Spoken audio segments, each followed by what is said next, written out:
Hello, my name is Kay Grampich, short for Casumbrerang Grammar and Speech, and obviously as my name speaks, I'll be giving you tips about grammar and speech out of Mr. Dictionary's given sentences. Yada yada, yada. Hi, my name is Kay Encyclopedia, short for Casumbrerang Britannica Encyclopedia Wikipedia.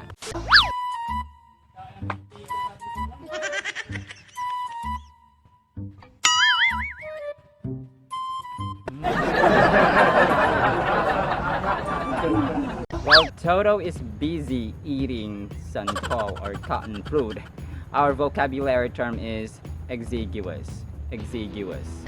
Uy, Toto, mamigay ka naman ng santol. Kain ka lang ng kain ng santol dyan. Ang exiguous, mga sambaras, ay adjective. Ito yung paglalarawan sa isang bagay or sa isang bagay na konti yung amount, no? Para siyang kakarampot na lang, parang ganon, mga sombreros. Mga possible synonyms po natin dito ay scanty, meager, sparse, etc. At pag ginamit naman sentence ay let it fly, Mr. Dictionary. Given the still exiguous literature of color in art, Martin cannot contribute more in his chosen endeavor. Exiguous. Literature, literature, literature, literature. Although the stress is on the first syllable, we have to put a little emphasis on the second syllable, where actually T is pronounced as D sound. To sound like an American speaker. Literature. Literature or literature. Literature. Literature. Literature. Yada yada.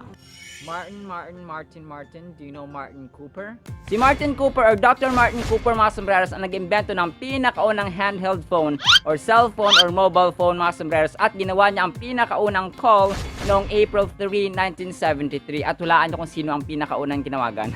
Hindi ang kanyang asawa, hindi ang kanyang anak, hindi ang kanyang kapatid, kundi ang kanyang kalaban or rival na si Engineer Joel Engel na sa Bell Labs nagtatrabaho. Sina Dr. Martin Cooper at Joel Engel, mga sombreros, ay magkalaban, no? Magkaaway sila, no? Magkatunggali, parang rival, no? Sabi ko kanina. Pero ano po ang sinasabi ng Biblia o ng Diyos natin tungkol sa kaaway, no? Matthew chapter 43-47. Narinig ninyo nung una, o narinig ninyo na sinabi nung una, si Jesus Christ ito nagsasalita, mahalin mo ang iyong kaibigan at kapuotan mo ang iyong kaaway.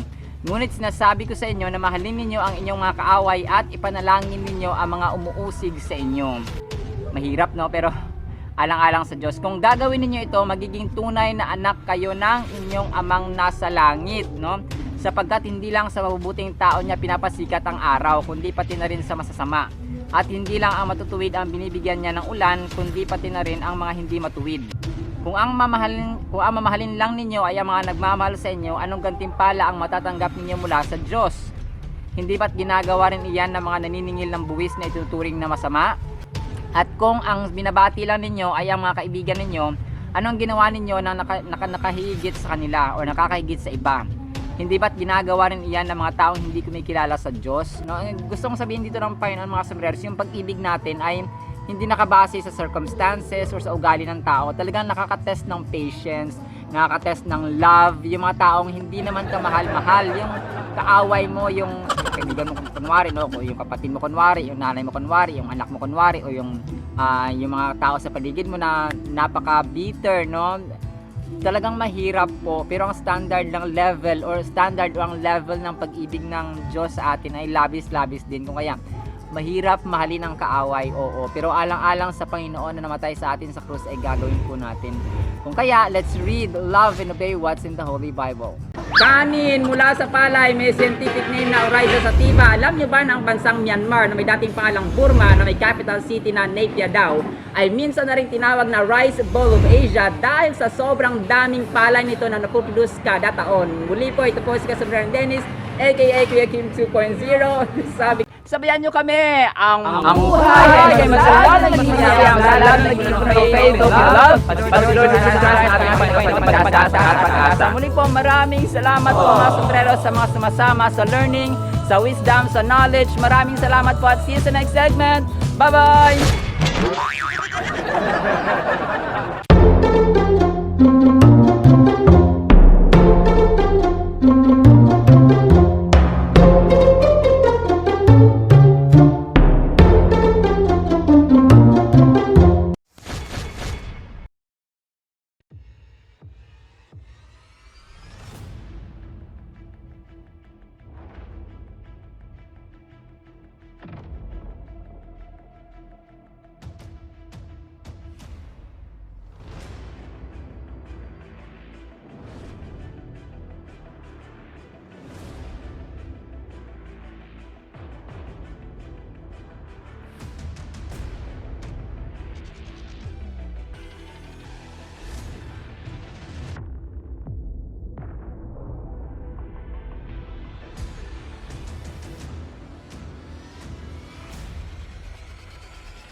Hello, my name is Kay Grampich, short for Kasumbrerong Grammar and Speech, and obviously as my name speaks, I'll be giving you tips about grammar and speech out of Mr. Dictionary's given senses.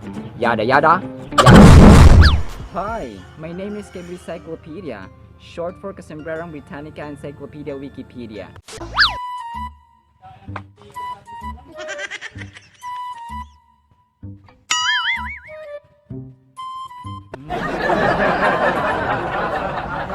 I asked some santol.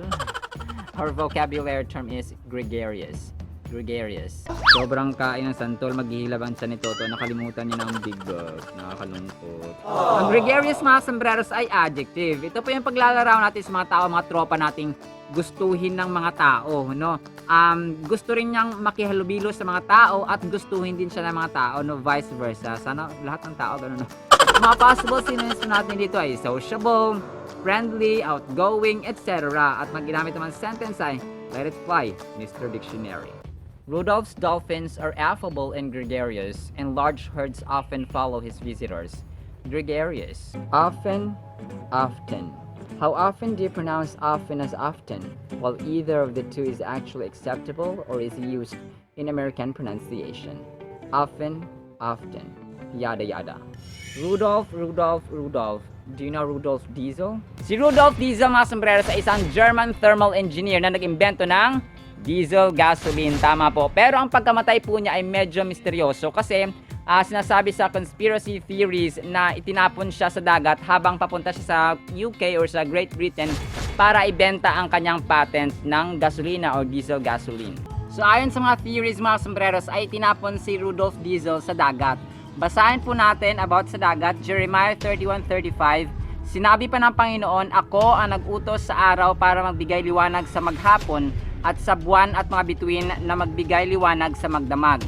At ako ang kumakalawkaw sa dagat or ng dagat hanggang sa umugong ang mga alon. Grabe no? Makapangyarihang Panginoon ang pangalan ko. Job or Job 38:6-8. Sino ang may hawak ng pundasyon ng mundo?